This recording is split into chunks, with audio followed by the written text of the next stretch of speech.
Aujourd'hui, c'est la consultation française dans le cadre du projet européen Simulact. L'objectif de cette journée, c'est d'enrichir les scénarios de recherche qui ont été élaborés dans les phases précédentes de Simulact à partir des besoins de transformation de la société émis par les citoyens. Simulact, c'est un projet européen sur 3 ans, avec une très grosse activité cette année. Et c'est un projet qui se réalise dans 30 pays européens. Donc l'objectif, c'est de faire l'agenda de recherche de la Commission européenne, du moins de contribuer et d'associer les citoyens à cet agenda de recherche.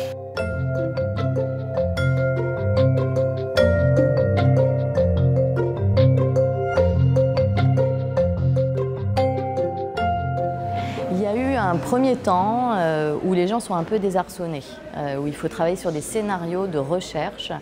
Or, on est plutôt, en général, on a plutôt tendance à parler de son propre quotidien, de son vécu immédiat, et mettre ça en perspective avec des travaux de recherche, c'est pas forcément évident. Donc il faut un temps d'adaptation finalement à la demande, mais ça se fait très vite. C'est-à-dire que ça se corrige au fur et à mesure. On a vu que le premier groupe n'était pas tout à fait dedans, mais que dès le deuxième groupe, ça y est, c'était dépassé.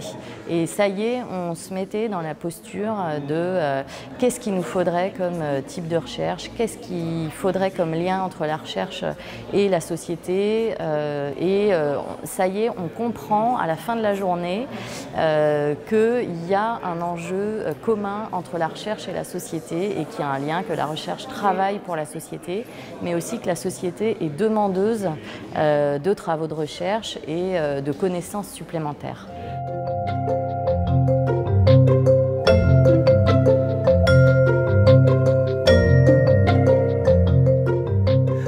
La recherche, c'est une dimension indispensable de nos sociétés. C'est la possibilité finalement de se regarder agir, éventuellement d'explorer des scénarios. Pour moi, la recherche, c'est vraiment quelque chose d'absolument capital pour que les collectivités humaines vivent et se survivent à elles-mêmes.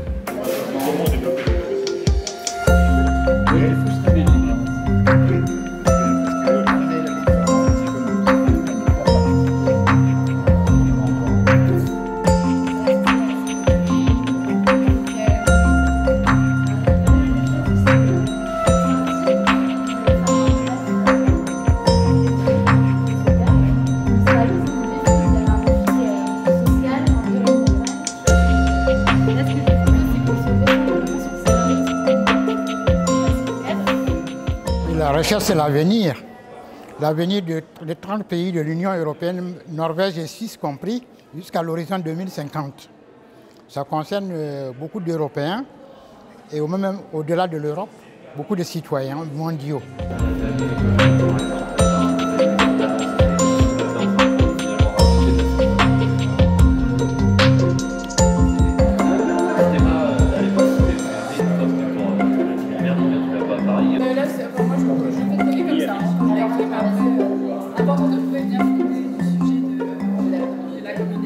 Ce qui est vraiment très frappant, c'est l'implication des gens, quel que soit le statut qu'ils ont aujourd'hui, le statut d'expert, le statut de décideur politique ou représentant d'institutions et celui de citoyen. On sent vraiment une appétence pour ce genre de journée et de débat et d'échanges. L'autre élément assez impressionnant, c'est la capacité que ces 3 catégories de personnes ont de trouver un langage commun, très rapidement. Ça a été très simple, très rapide ce matin. Pas besoin il n'y avait pas les experts jargonnants d'un côté et les citoyens profanes de l'autre. Très vite, un langage commun a été trouvé. Le sujet traité, là, c'est la montée en capacité des citoyens pour s'investir, participer à la réflexion et aux actions. Je pense que vraiment ça a du sens d'associer les citoyens à la recherche. Je pense qu'il est important que les citoyens ramènent un certain nombre de priorités, un certain nombre d'exigences face à un système de recherche qui aujourd'hui est quasiment piloté exclusivement par les intérêts du marché, par les intérêts des grandes entreprises industrielles qui financent beaucoup cette recherche. Ça a du sens parce que c'est partir de choses concrètes et de problématiques quotidiennes pour avancer sur des travaux de recherche. Donc c'est partir des citoyens et de la vie quotidienne. Donc ça a vraiment du sens. Et les citoyens sont le moteur de la société. Les associés, c'est se garantir un avenir pour tous avec eux-mêmes, sans décider à leur place. Les deux scénarios de recherche qui ont été retenus par les citoyens qui leur semblent le plus important pour modeler la société de demain, c'est d'une part un scénario sur l'alimentation durable et d'autre part un scénario sur les métropoles où il fait bon vivre. Donc, la prochaine étape, c'est de faire la synthèse de ces scénarios de recherche enrichis tels que les 30 pays vont les produire et de les présenter, de les mettre en discussion avec la Commission européenne le 1er décembre lors d'une grande conférence pan-européenne.